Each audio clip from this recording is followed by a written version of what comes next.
咁其實類風濕關節炎咧係一個慢性嘅發炎性嘅系統性嘅免疫系統疾病嚟嘅，因為身體嘅免疫系統過分活躍，咁攻擊身體嘅一啲關節。咁啲關節受到攻擊嘅話咧，佢就會發炎啦，就會導致痛啦，會腫啦。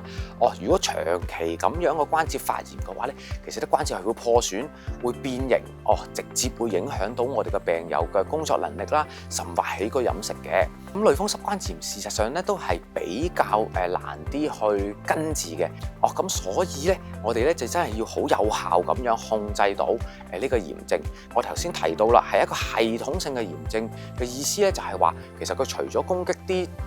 關節以外咧，其實亦都會攻擊身體其他嘅一啲重要嘅組織同埋器官嘅。咁就包括例如個肺啊會有纖維化，個腎有機會發炎啊，亦都有機會影響到啲神經啊。我哋亦都有好多證據咧，見到咧，如果個炎症係唔可以有效咁控制嘅話咧，其實嗰啲心血管病嗰個風險咧都會大大咁增加嘅。咁所以啦，我哋一定要咧將個病情控制喺一個緩解嘅水平。咁最有效嘅方法，當然第一點咧就係我哋要及早診斷啦。而家咧個醫學嘅發展咧，我哋知道我哋有好多唔同嘅藥物咧，可以將個病情係控制得好好嘅。